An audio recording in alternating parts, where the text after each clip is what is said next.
análisis económico y finanzas personales en el Universal, y hoy con un tema muy importante. Me atrevo a decir que es uno de los temas que más nos cuesta como mexicanos al momento de administrar nuestras finanzas personales. Claves para ahorrar, cómo ahorrar en estos tiempos de inflación y tasas altas. Y hoy me acompañan unos invitados de lujo, como siempre. Presento primero que nada a Lorena Vega, gerente de Consumer Insights de Nu México. Lorena, ¿cómo estás? Gracias por aceptar la invitación. Hola, muy bien, muchas gracias. Muchas gracias por invitarme a platicar este tema tan importante para todos los mexicanos y mexicanas. Y también nos acompaña Ramón Miranda Lagunas, presidente de la Comisión de Finanzas y Sistema Financiero del Colegio de Contadores Públicos de México. Ramón, ¿cómo estás? Muy buenas tardes. Hola, ¿qué tal? Buenas tardes a todo el auditorio y muchas gracias por la invitación. Y efectivamente, como mencionó Lorena, creo que es uno de los temas álgidos, complicados que luego tenemos todos los mexicanos, pero sí hay que dedicarle un poquito a este tema del ahorro. Perfecto, pues arranco contigo, Lorena, y mi primera pregunta sería, pues un panorama general. ¿Por qué nos cuesta tanto trabajo ahorrar si de por sí ya es llegar a la quincena, llegar con el recurso suficiente, sacar lo que tenemos que sacar de gastos básicos, necesidades básicas, y al final dejamos, si es que nos sobra algo, para ahorrar? ¿Por qué nos cuesta tantísimo trabajo ahorrar? Si quieres, arrancamos con esa, Lore, por favor. Sí, claro, y justamente ahí mencionaste algunas de las razones. Mira, de entrada es un tema bien importante y yo creo que todos sabemos la importancia del ahorrar, ¿no? Yo creo que nadie diría, no, ahorrar no es importante, todo el mundo sabemos que es el deber ser, pero bueno, del dicho al hecho, pues hay como varias cosas, ¿no? En México tenemos ahí el dato que solo 60% de las personas tienen un ahorro, lo que quiere decir que 40% de la población en México no está ahorrando y no tienen un ahorro. Por ahí en Nu corrimos varios estudios para entender un poquito más el porqué y vemos que hay muchas barreras al final para ahorrar, ¿no? Entre esas está, por ejemplo, la falta del autocontrol. Entonces, esto está muy relacionado a, pues, querer vivir, disfrutar el presente, darse como gustitos y priorizar eso versus el ahorro. También ciertos gastos inesperados que, pues, a veces sí vienen de la mano por alguna urgencia, alguna emergencia, algo que no estaba obviamente previsto. También aquí entran mucho los gastos hormiga, ¿no? Muchas veces ni sabemos qué estamos gastando y estamos gastando mucho dinero en cositas chiquitas y por ahí se nos va. Por otro lado, otra de las barreras importantes es no tener liquidez suficiente para ahorrar. Entonces, pues también eso va muy de la mano a que muchas veces los gastos del día a día son iguales o incluso a veces hasta más altos que el ingreso que estamos recibiendo, ¿no? Y por último, y no menos importante, otra de las razones es la falta de organización financiera. Y esto pues va muy relacionado a lo que decías. Muchas veces vemos el ahorro como algo extra y al final del ejercicio, ¿no? Entonces recibo mi ingreso y entonces a lo mejor pago deudas y entonces empiezo a gastar y entonces me compro un gustito y entonces estoy gastando todo el dinero y si me sobra, entonces ya lo ahorro, ¿no? Y bueno, esto al final hace que pues el ahorro se vuelva algo muy informal y muy pasivo y que pues sea todavía más complicado, ¿no? Ramón, Lorena acaba de dar también una palabra pues clave en la forma de cómo ahorra la población en México, informal. Básicamente todo, desde la encuesta nacional de educación financiera, pero todos los estudios coinciden que la gente que ahorra pues prefiere ya sea la famosísima tanda, que seguimos hablando de las tandas en estos tiempos, el colchón, la alcancía, que si bien en términos generales podemos decir tienen el hábito de ahorro, pero también en particular las tandas pueden tener por ahí cierto riesgo. ¿Cuál es tu panorama, Ramón? Sí, no, definitivamente la forma, bueno, primero nada más complementando lo que mencionaba Lorena, efectivamente es muy poca las personas que ahorran, ¿no? Como bien mencionaba, solamente el 60% y un 40% que no ahorra, ¿no? Que vivimos al día y nos la vamos llevando y la verdad también esa parte cultural que tenemos en cuanto a que se nos antoja algo, lo queremos comprar, vivir el momento, el día y no prever hacia un futuro, ¿no? De lo que estamos haciendo. Y cuando finalmente nos decidimos ahorrar, también caemos en la parte de ese ahorro informal. Nos hace falta, desafortunadamente, trabajar mucho todavía en la parte de educación financiera, ¿no? De la gente que empiece a entender un poquito. Entonces, ante esa falta de conocimiento, la gente va a lo que tiene más fácil o a lo que es más sencillo, la tanda, el colchón, ¿no? El estar viendo este tipo estrategias para ahorrar, que si bien es cierto, si hay un ahorro, la parte que luego no contemplamos es el riesgo que estamos teniendo en cuanto a esos, dejar los recursos tan disponibles, ¿no? Anécdotas que hemos escuchado seguramente de familiares y todo esto, de que pues ya alguien se les fue con la tanda, ya no cooperó, ya no aportó y ya entonces ya me movió todo lo que yo tenía que estar haciendo, o si lo guardé debajo del colchón, alguien se lo encontró, lo tomó, se lo llevó, en fin, es un riesgo muy, muy, muy fuerte. Y un aspecto importante que obviamente por la misma falta de conocimiento financiero, pues, que tiene que ver con la cuestión de la inflación, ¿no?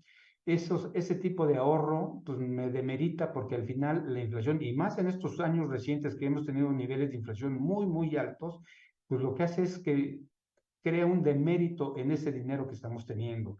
¿Y qué es lo que tenemos que empezar a buscar y ir trabajando? Pues obviamente ir buscando ese ahorro formal en donde ya vayamos a una institución de crédito, ¿no? Hay distintos tipos de instituciones, cajas de ahorros o FIPOS, los mismos bancos, ¿no? Que se están manejando. Hoy se está manejando mucho a nivel digital para que están fomentando que el ahorro, plataformas como la de CETES, ¿no? Que te maneja desde cantidades muy pequeñas, muy mínimas, pero que ya es algo un poco más formal y donde ya puedes empezar inclusive a ganar algún interés y tratar de perderle menos a la inflación o ganarle a lo mejor un cachito. Y justo antes de entrar pues en los detalles que ya comenta Ramón, Lorena, digo, no es un tema particular de la población mexicana, ¿no? Incluso economías avanzadas tienen este problema para ahorrar, no es un hábito que tenga la gente en términos generales. Comparativamente con, por ejemplo, en países donde está Lorena, somos muy similares a Brasil o Colombia en nuestros hábitos de ahorro. Sí, es una gran pregunta. Sí tenemos muchas similitudes, quizá más con Colombia. Vemos que realmente el comportamiento en términos financieros con los colombianos suele ser más similar que los brasileños, pero definitivamente viendo pues, todos los países de Latinoamérica, sí tenemos un área de oportunidad muy grande en el tema del ahorro, por supuesto. Perfecto. Ahora sí nos vamos. ¿Te parece, Ramón? Vamos a entrar quizá con una de las opciones que ha tenido mayor preferencia en estos tiempos, ya decías, de tasas altas y etcétera, inflación, los CETES. Hemos visto las cifras de que mucha gente se ha volcado justamente para tratar de ganarle un poco a la inflación a los CETES. Explicarnos muy sencillo de qué se trata y por qué digamos que es una forma conveniente de ahorro en estos tiempos.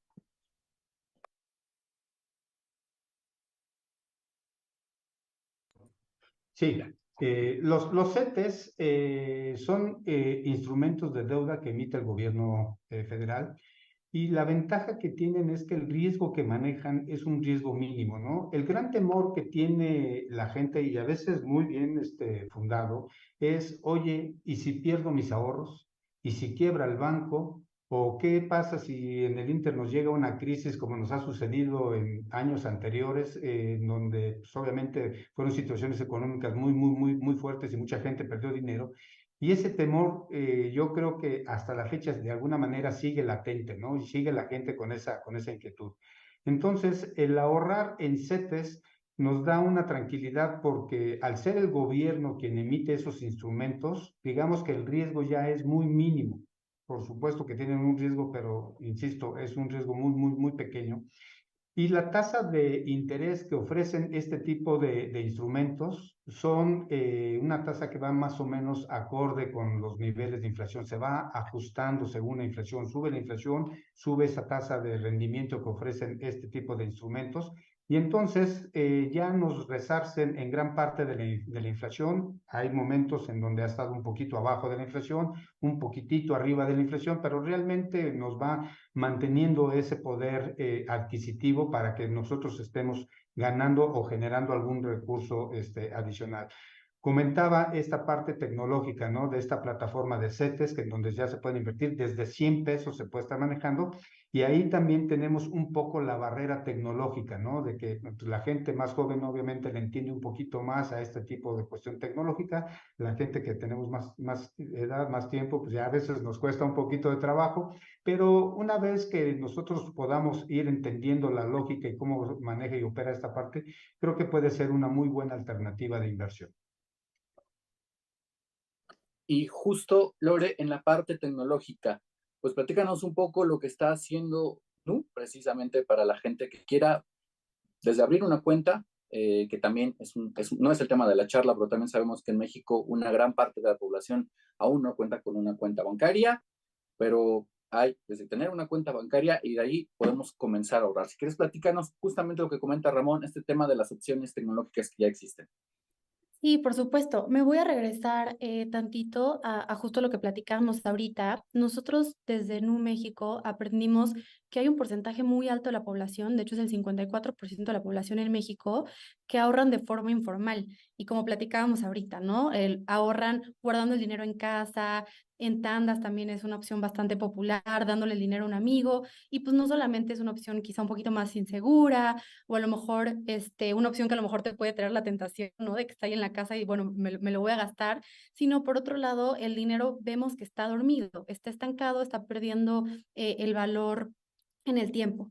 Entonces, hace unos meses, en mayo, lanzamos nuestro segundo producto de Nu México, que es una cuenta de ahorro y débito Nu, que es que tiene el punto ideal entre liquidez 24/7 y rendimiento. Tiene un crecimiento diario con una tasa de rendimiento muy competitiva, es el 9% de interés anual. No te pide ningún saldo mínimo, no hay ningún cargo sorpresa, ninguna comisión sorpresa. La disponibilidad del dinero es 24/7. Si quieres sacar el dinero un domingo a las 2 de la mañana, lo puedes sacar sin ningún problema, no hay ninguna condición. El dinero está muy seguro dentro de la cuenta. El dinero que genera ahorro está dentro de una cajita, entonces no está visible tampoco ahí, por ejemplo, en la cuenta luego. Entonces, pues por otro lado está bastante seguro. Y bueno, también la cuenta, como todos los productos que ofrecemos dentro de Nu, tiene atención humana, atención inmediata, muy fácil de manejar y transparente, que es algo de los que nos caracteriza, ¿no? Entonces, pues este producto, como les comentaba, salió de todo el entendimiento de las personas, justo de este dolor que vimos de las personas de pues sentir que su dinero está dormido, su dinero no está creciendo, y sobre todo pues también estamos tratando de incentivar y apoyar al ahorro en México, que sabemos que es algo pues bastante importante. Ok, pues ya los primeros comentarios de la gente que nos está acompañando en la transmisión coinciden en dejar gastos innecesarios y sobre todo prever en momentos de que lamentablemente se pueda perder el trabajo o algún inconveniente, algún imprevisto, pues es necesario tener un colchoncito para soportar los días más complicados. Y bien, Ramón, ya te tocó mencionar lo de los CETES. Lore explicaba un poco lo que se está haciendo en Nu, una apuesta totalmente digital para la gente que quiera ahorrar y poderle ganar un poquito a la inflación. Preguntarte ahora, pedirte básicamente algunas recomendaciones para la gente que diga, ok, yo quiero ahorrar. Así que, ¿por dónde empiezo para empezar a ahorrar? Sí, por supuesto. Mira, yo diría que hay 5 pasos fundamentales que tenemos que hacer para lograr este objetivo de poder ahorrar. El primer paso es llevar un control de nuestros gastos, registrarlos, qué estamos gastando, en dónde estamos gastando, esos gastos hormiga que se mencionó al principio de la charla. eh, los sumamos y parece mentira, de repente se vuelven una cantidad importante, ¿no? Lo minimizamos, pero ya cuando se junta es una cantidad importante. Entonces, hay que llevar o buscar en la medida de lo posible, llevar un registro de los gastos. Ese sería un primer paso. Un segundo paso que tendríamos que hacer y que también nos cuesta mucho trabajo, porque obviamente nos implica luego estar haciendo ahí un poquito de números, pero tratar de hacer un presupuesto. Tenemos nuestros ingresos y nuestros ingresos obviamente tenemos que ver de qué manera le sacamos el máximo provecho, ¿no? Entonces, si hacemos un presupuesto, vamos a poder ir definiendo los gastos que vamos a estar realizando y lo que vamos a manejar. Y obviamente dentro de eso podemos establecer, que sería el tercer paso, establecer prioridades. ¿Qué gastos o qué erogaciones son las más relevantes, las más importantes, las urgentes, las que tenemos que estar llevando y le vamos a ir dando prioridad, ¿no? A lo que se va a estar llevando a cabo. El cuarto paso sería establecer metas. ¿Para qué voy a ahorrar? Vamos a comprar una computadora, me quiero comprar algo de ropa, unos tenis o algo ya más importante, a lo mejor un auto, a lo mejor la casa. ¿no? Y obviamente, dependiendo de la edad, pues va cambiando esos objetivos que vamos teniendo, ¿no? Ya personas más grandes ya están pensando en la jubilación, entonces hay que ahorrar para el retiro, ¿no? Esa es otra cuestión que tenemos que estar viendo.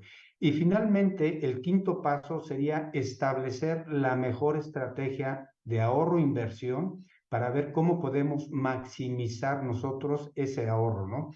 Ya dijimos que la parte informal no, tenemos que irnos a la parte formal porque esa va a hacer que genere intereses y que ganemos y que nuestro dinero crezca y no pierda poder adquisitivo ante la inflación que se está viviendo, ¿no? Básicamente serían los pasos que yo diría que habría que seguir. Lore, alguien que quiera ahorrar y que quiera tener una cuenta, ahora sí pedirte ya, alguien que ya decidió y ya hizo su presupuesto, como decía Ramón, va a decir, esta cierta cantidad la quiero meter en Nu, por ejemplo. ¿Qué tiene que hacer? Sobre todo conociendo a alguien que desde la nada, solamente descargando una aplicación en el teléfono, pueda ahorrar. Explícanos, por favor. Sí, por supuesto. Yo invitaría a todos a investigar más sobre Nu, sobre todo las personas que no conocen para que puedan tomar una decisión pues bastante informada. Tenemos mucha información allá afuera, tenemos blog, nuestra página web y bueno, también la aplicación. ¿Qué pueden hacer a través de nuestra página web, incluso el blog o la aplicación? Aplicar para la cuenta de ahorro y débito Nu. Tienen que obviamente descargar la aplicación e inmediatamente, en cuestión, diría, de minutos, se les activa la cuenta. La tarjeta tarda unos días en llegar, obviamente, pues dependiendo dónde viven, llega directamente a su domicilio, pero desde ese momento, pues ya pueden empezar a disfrutar los beneficios que ofrecemos en la cuenta Nu. ¿Qué tendrían que hacer? Hacer un depósito a través de otra cuenta directamente a la cuenta Nu, y para poder generar un rendimiento, con un paso muy sencillo, con literal un clic, mandar el dinero a una cajita que es pues básicamente como un apartado que tenemos dentro de nuestra cuenta, y entonces el dinero de manera instantánea empieza a generar un rendimiento, genera rendimiento diario. Si en algún momento quieren sacar el dinero, en ese momento se meten a la cajita, lo sacan y lo pueden depositar, o también tenemos una red de cash out con varios comercios donde también pueden ir a sacar el dinero. Que necesiten. Entonces, pues realmente es un proceso bastante sencillo, bastante intuitivo, y si quieren desde este momento, en una hora ya van a tener ahí su dinero y les va a estar generando un rendimiento bastante interesante. Ramón, entre algunos comentarios y de las barreras que se siguen presentando o que la población siente como barrera es, por ejemplo, comentan algunos bancos, por ejemplo, requieren un monto mínimo para aperturar una cuenta, pero no siempre es así. También ya hay opciones bastante sencillas, como decía CETES, desde 100 pesos se puede tener un ahorro. Es decir, creo que el sistema financiero en México ha avanzado en dar opciones para que un mayor número de gente interesada en ahorrar, invertir, etcétera, pueda hacerlo. Sí, totalmente de acuerdo. La banca, en general, las instituciones financieras y más por la parte digital, ¿no? Como ya mencionaba Lorena, la parte de Nu y como ellos otros que han estado ya incorporándose y que le han facilitado mucho las cosas a la gente. Creo que esa barrera poco a poco se va eliminando, no al 100%, pero ya va habiendo unos grandes avances. En la gran mayoría ya de las instituciones también ya los montos a invertir los han reducido o los han eliminado, porque obviamente tiene que haber una penetración hacia la gente, le tenemos que dar esa herramienta, esas alternativas, y obviamente se está buscando la manera en que se pueda llegar a más gente, ¿no? De que se esté viendo toda esta cuestión del ahorro.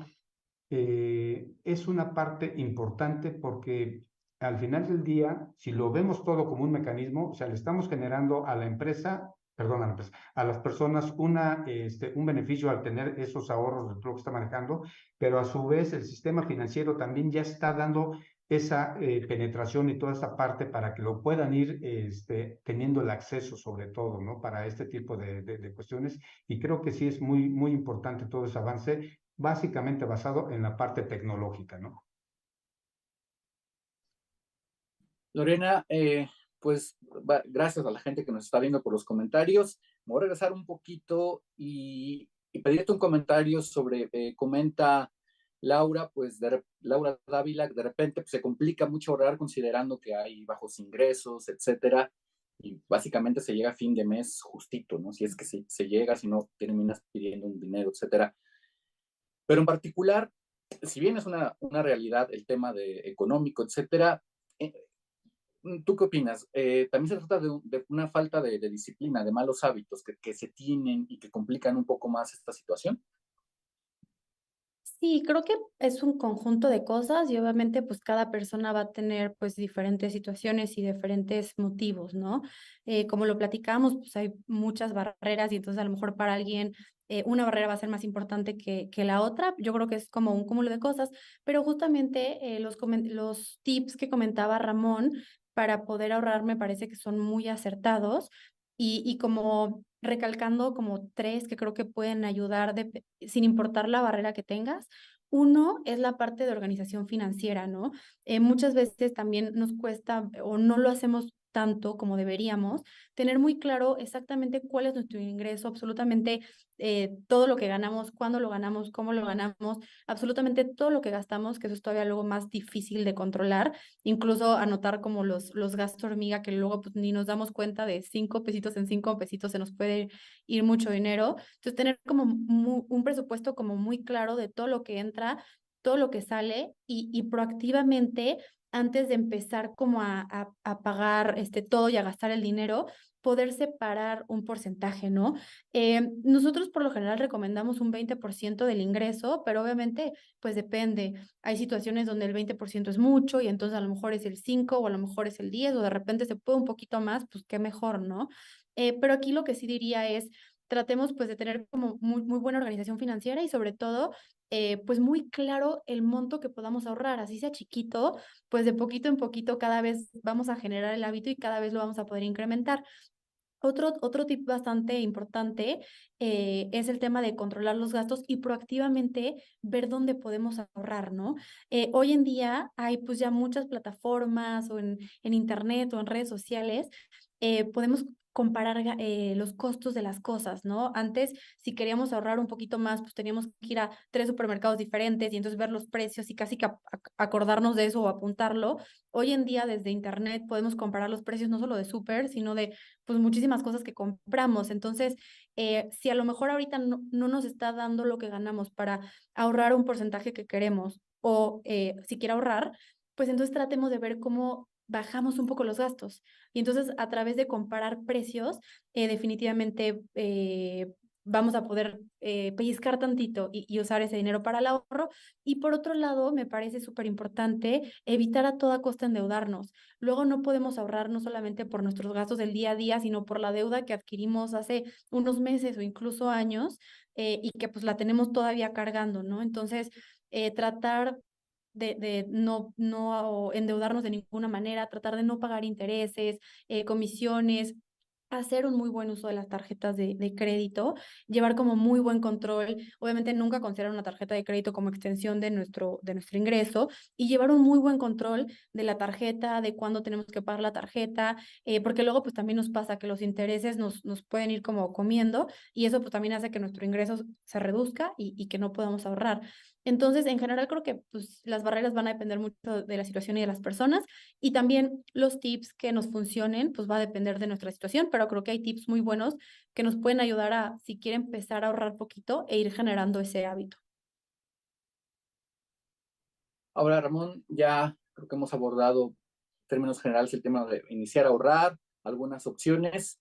Ahora, del ahorro a la inversión. Ya hablamos un poquito de los CETES también.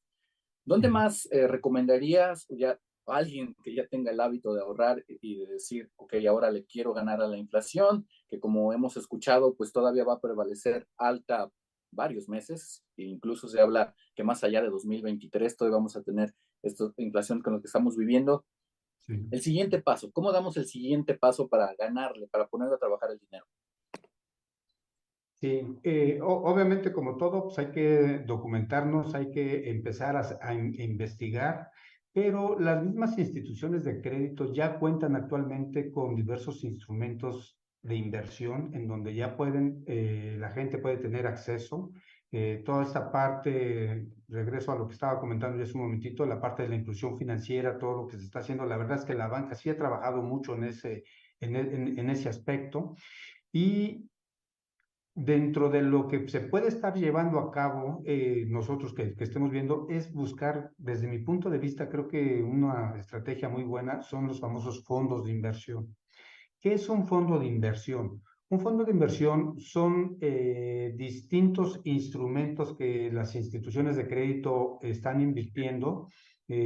Toman instrumentos de deuda, instrumentos de capital, en pesos, en dólares, en euros, en distintas monedas, y digamos que hacen una especie de canasta de inversión, y entonces la gente invierte en esos fondos de inversión, y al tener distintas alternativas y ser de distintas monedas, todo esto están generando un rendimiento constantemente, ¿no? Si bien es cierto que a lo mejor algunos instrumentos pierden, otros ganan, en la mezcla de todos ellos, generalmente la tendencia es siempre al alza y siempre va ganando la gente, ¿no? La característica que tienen este tipo de fondos de inversión, obviamente sí tenemos que tener mucho cuidado porque ahí tenemos que evaluar los riesgos, a qué tipo de fondo de inversión estoy entrando. Y hay algunas instituciones, me ha tocado ver, en donde hacen incluso una serie de perfil del ahorrador, del inversionista, para ver qué tanta disposición tiene hacia el riesgo o qué tanta aversión, ¿no?, pudiera tener hacia el riesgo. Y en función de esa disposición al riesgo que tenga ya el inversionista, es como le van recomendando el distinto tipo de inversión, ¿no? Y vuelve a jugar un papel importante también aquí el objetivo, ¿para qué estoy ahorrando, no? Si una persona está ahorrando para el retiro y es una persona joven, pues a lo mejor le convendrá algún tipo de instrumento con mayor riesgo porque le va a dar a la larga un mayor rendimiento. Pero si es esa persona que también está pensando para su fondo de retiro, pero ya está ya a una edad mucho más cercana a su retiro, pues a lo mejor no es la mejor estrategia, ¿no? Habrá que buscar algo más conservador, algo que sea más seguro y no poner en riesgo su patrimonio, ¿no? Entonces, hay que estar buscando, por un lado, cuál es el objetivo, las edades que tenemos, y por otro lado, el riesgo que puedan tener este tipo de instrumentos, porque en función del riesgo va el rendimiento, ¿no? Es una relación muy directa. A mayor riesgo, mayor rendimiento, y a menor riesgo, menor rendimiento. Pero entonces juega un papel importante para qué estoy ahorrando, ¿no? El objetivo. Lorena, preguntarte ahora justo el tema de las edades que ya comenta Ramón. Lo que ustedes están viendo en Nu con sus clientes, con la gente que está empezando desde abrir cuentas, ahorrar, y que tiene que ver básicamente pues ya con un tema totalmente digital. ¿Lo estás viendo solamente en jóvenes o estamos viendo también otros segmentos de la población que sin importar la edad están diciendo, mira, esta opción es atractiva o por aquí le puedo ganar un poquito a la inflación? ¿Cómo están viendo el comportamiento de los clientes en ese sentido? Claro, buenísima pregunta. Mira, en general tenemos clientes de los 16, de 18 años, perdón, hasta 65 en adelante. No te sé decir ahorita la edad de nuestro cliente más grande, pero sí sé que es arriba de los 70 años, ¿no? Si bien, sí, por ahora la mayoría de nuestros clientes sí están en el rango de edad más jóvenes, de 18 a 35 años, sí vemos que nuestros productos están siendo bastante relevantes y bastante interesantes, pues, para la población en general, ¿no? Sobre todo hemos escuchado mucho de las personas, pues lo fácil que es abrir una cuenta, lo fácil que es depositar el dinero y empezar a generar un rendimiento. Entonces, estos beneficios no significa que sean solo relevantes para los más jóvenes, al final son para toda la población. Y bueno, estamos también en bastante crecimiento, entonces poco a poco me imagino que estaremos como creciendo y pudiendo servir a toda la población. Pero sí, en realidad, hasta ahorita lo que vemos es personas de 18 hasta 65 en adelante tienen productos con U. Ramón, y pues de otros temas que nos están comentando, hay gente que dice que recomienda, por ejemplo, invertir en criptomonedas, en muchas cosas que están disponibles y que, como bien decías hace rato, cada vez es más fácil acceder a este tipo de productos. Pero básicamente, pues pedirte un comentario, que también es una de las recomendaciones básicas cuando empiezas a ahorrar e invertir, pues no meter todos los huevos en una misma canasta, ¿no? De ahí, digo, ya es, digamos, el paso, el nivel 3, por decirlo de alguna forma, Así de es. la inversión pero algunos comentarios en ese sentido, Ramón, ser muy cuidadoso de dónde se va seleccionando la forma en que invertimos. Sí, Antonio, y una parte fundamental, ahorita que mencionas la parte de las criptomonedas, es, y esto yo lo manejo como regla general, Si no le entiendo algo, no me meto. Hay que entender a qué me estoy metiendo, en qué voy a invertir, cómo es que generan ganancias este tipo de instrumentos, qué es lo que se está desarrollando para que yo evalúe el riesgo y qué voy a hacer. Y vuelvo a comentar esta parte porque creo que es fundamental. A mayor riesgo, mayor rendimiento. Pero ojo, cuando alguien llegue y me dice, oye, y me ha tocado ver casos, como se llama, así que en la vida real, que llegan e invierten, perdón, y ofrecen unos rendimientos altísimos, 12, 15% mensual, y mira, ven, y vas a ganar esto y todo eso. Pero si somos objetivos y vemos esta regla de que a mayor rendimiento también el riesgo va a ser mayor, entonces eso es un síntoma de que tenemos que estar muy atentos a ver en qué me voy a meter. Si me están ofreciendo un rendimiento muy alto, es porque el riesgo es muy alto. Y entonces sí hay que evaluar a qué vamos a entrar y necesitamos, insisto, ver cuál es mi objetivo, qué estoy buscando con este ahorro, ¿no? Porque si es algo a corto plazo, a lo mejor meterme en algo de mucho riesgo no es lo más conveniente. Necesito ser más conservador, ¿no? De lo que vamos a estar manejando. Y también es una parte importante el contemplar que cuando yo entro a un instrumento de inversión, ¿sí? Puede ser que en un momento dado yo esté, entre comillas, perdiendo, pero mientras no venda, no realice yo ese instrumento en el que estoy invirtiendo, no estoy realizando esa pérdida. Es una pérdida, vamos a llamarle virtual, y hasta el momento en que yo venda esa acción, ese instrumento de deuda, lo que estemos manejando, es cuando efectivamente realizamos esa pérdida o esa ganancia que estamos teniendo, ¿no? Ahí tenemos que ser muy cuidadosos en entender ese concepto de cuándo es una utilidad o pérdida de vengada y cuándo la estoy realizando, que sería en el momento en que yo venda ese instrumento. Lore, ahora permíteme hacerte una pregunta, lo que tiene que ver con las mujeres, también los estudios, diversos estudios que se han hecho de los hábitos financieros, de la inclusión, de las opciones que tienen las mujeres en México, pues en la mayoría hay una brecha todavía muy grande respecto de los hombres en ese sentido. En términos generales, desde NU, ¿cuáles consideras que son las barreras para que una mujer pues, pueda ahorrar, pueda invertir, etcétera? Sí, por supuesto. Mira, creo que tocas un tema importantísimo y un tema que es bien relevante para nosotros en U y bueno, para mí personalmente como mujer, sí vemos, por ejemplo, desde la ENIF, que hay un gap muy grande entre la inclusión financiera de hombres y mujeres. Vemos que es como de 8 puntos. Cuando vemos la distribución de nuestra base de clientes entre hombres y mujeres, no se ve hay un gap, es la realidad, pero no se ve tan grande como el gap que tenemos a total población, cosa que pues es bastante buena noticia para nosotros. Por otro lado, también con otras fuentes, vemos que en tema de educación financiera también hay un gap bien importante. Y creo que lo platicaba Ramón hace un ratito, que la educación financiera pues es bien importante también para poder construir este hábito del ahorro y creo que va por ahí. Vemos a total población, solo el 20% de la población declara que tiene una buena educación financiera, se siente cómodo con la educación financiera que tiene, ¿no? Cuando vemos en mujeres es bastante más bajito, es el 16%. Entonces creo que también por ahí pues hay una oportunidad de cómo desde organizaciones financieras, instituciones financieras, apoyamos también mucho en temas de educación, de organización financiera, en general a la población, pero también con específico foco hacia las mujeres para poder cerrar estas brechas y que temas como, por ejemplo, el ahorro, pues sean como una realidad para todas las personas en México, obviamente incluyendo a las mujeres.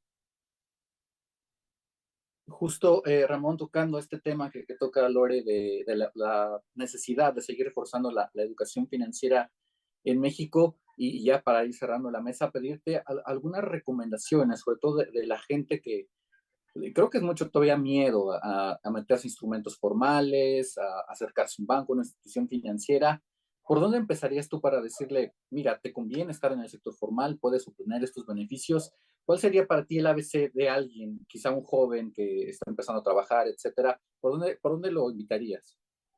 Sí, yo consideraría que primeramente hay que empezar a documentar todo, ¿no? Esta parte de la educación financiera es importante, investigar qué tipos de instrumentos hay, qué alternativas, qué tenemos, qué es lo que se puede estar manejando, ¿no?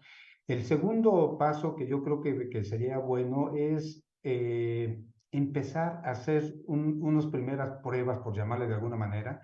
Invertir, a lo mejor meter, no sé, 100, 200 pesos en esta plataforma que hemos mencionado de CETES, ver cómo funciona, ver qué me está ofreciendo, qué me está dando, y así como esa plataforma, a lo mejor buscar otro tipo de plataformas que ya ahorita afortunadamente ya tenemos varias opciones que se pueden estar llevando a cabo e ir haciendo esa prueba, ¿no? A ver qué me ofrece, qué me está dando aquí, qué es lo que se está manejando. A mí me ha tocado ver con instituciones de crédito que ya también ahí dentro de tu misma cuenta de ahorro y todo lo que estás manejando, ahí mismo te ofrecen ya fondos de inversión, alternativas de inversión. Pues es perder un poquito el miedo a esa parte e ir intentando. Hay que empezar poco a poquito y como mencionaste tú hace un momento, no tenemos que poner todos los huevos en la misma canasta, ¿no? Sino ir diversificando. Creo que esa es una parte fundamental porque nos va a ayudar mucho a no tener grandes quebrantos, ni mucho menos, sino al contrario, más bien tener algún crecimiento y que nuestra inversión se esté fortaleciendo, ¿no? Lo que estamos manejando. Pero para mí serían esos los primeros pasos. Conducet trae una parte de, ¿cómo se llama?, de educación financiera muy bien desarrollada, muy bien elaborada, trae una serie de documentos, de folletos, todo esto que creo que nos pueden ayudar importantemente a ir tomando más conciencia de la importancia. Y yo diría, ya esto quizás en un nivel ya mucho más ambicioso por parte del gobierno, que de verdad yo creo que ya desde la primaria se debiera de empezar a incluir una materia en este sentido, ¿no? Porque hay un desconocimiento total de la gente, no hay nada en esta parte cultural y la gente va aprendiendo ahora sí que a prueba y error y de repente se dan cada tropiezo tan fuerte y eso es lo que ya después hace que se inhiba, ¿no? El ahorrar, el buscar esta parte de cómo le hago para que mi patrimonio, mi dinero esté en un lugar más seguro. Ok, y pues muchos comentarios, muchas gracias de nuevo a la gente que nos está viendo. Y hay comentarios interesantes. Es el miedo a no ver tu dinero líquido y querer invertir y ver su ganancia al otro día. Eso también es muy cierto. De repente metemos la lana en alguna cuenta y queremos que ya nos empiece a generar rendimientos inmediatamente. También es un tema de paciencia y de mucha disciplina. Y Lore, pues básicamente preguntarte, con todo lo que hemos platicado y el panorama todavía retador que representa la educación financiera, inclusión financiera en México, pero en términos generales, de lo que están viendo con las nuevas generaciones, sobre todo, la perspectiva es positiva, es decir, ven ustedes un cambio en la forma en que los más jóvenes, la gente que está empezando a trabajar, está empezando a relacionarse con su dinero, con su ahorro, con sus inversiones. Sí, sí, totalmente. Por ahí estamos haciendo como varios análisis para entender el comportamiento de nuestros clientes y sí estamos viendo como pues un cambio bastante positivo entre la gente más joven. Hace un rato participamos en una sesión con una plataforma bastante conocida y por ahí nos compartían el dato. No lo he verificado 100%, por ahí lo tenemos que verificar, pero nos compartían el dato que la generación Z, que son personas que nacieron después de 1997, el 90% de la generación Z en México ya está ahorrando versus el 60% que les contaba a total población. Hay que, como les dije, verificar un poquito el dato, pero bueno, desde nuestros datos internos sí estamos viendo un comportamiento de los más jóvenes con un mejor hábito para ahorrar. Y este otro dato que les compartía también nos está dando como esos indicios, ¿no? Los jóvenes, pues, preocupándose por su futuro, teniendo pues metas de ahorro tanto a mediano, tanto corto como mediano y largo plazo. Entonces, por ese lado, pues sí vemos un panorama bastante positivo. Igual hay que seguir trabajando instituciones financieras y todos juntos para traer información relevante a la mesa, información simple, sencilla, fácil de digerir, pero relevante para que todas las personas podamos tomar mejores decisiones con nuestras finanzas, que pues es un tema bastante relevante. Excelente, pues muchísimas gracias Lorena, Ramón, muy interesantes los planteamientos, el panorama es, todavía hay gran brecha por recorrer, etcétera, pero como bien decía Lorena, con estas cifras Al parecer Sí. las nuevas generaciones sí están comprendiendo y la verdad, pues tienen mucho más opciones a las que tuve yo, por ejemplo, hace algunos años para informarnos sobre estos temas. La Claro. verdad, muchísimas gracias, agradecerles que hayan estado en esta mesa. Antonio, perdón, Adelante, perdón, si adelante. me permites nada más un último comentario que creo que es importante, que no tocamos, la parte de las afores, que también ¿Ok? el famoso ahorro voluntario, esa es otra herramienta y otra estrategia de inversión que tenemos y que están ofreciendo también buenos rendimientos, ¿no? A la gente, y además podemos obviamente para nuestro retiro también ir fortaleciendo lo que podamos recibir en un momento dado, porque de acuerdo a los últimos estudios se menciona la tasa de transferencia, ¿no? De mi sueldo actual a mi pensión anda alrededor del 27%, entonces también ese es un punto creo que muy importante y relevante que debemos de considerar. Así es, Afores, CETES, etcétera, muchas cosas que están ya disponibles prácticamente para todos, pues ahí seguir reforzando la educación sobre estos temas, reiterarles nuestro agradecimiento y a nuestros amigos, nos vemos el próximo martes en una edición más de la mesa de análisis de la sección cartera del Universal. Muy buenas tardes. Gracias, buenas tardes.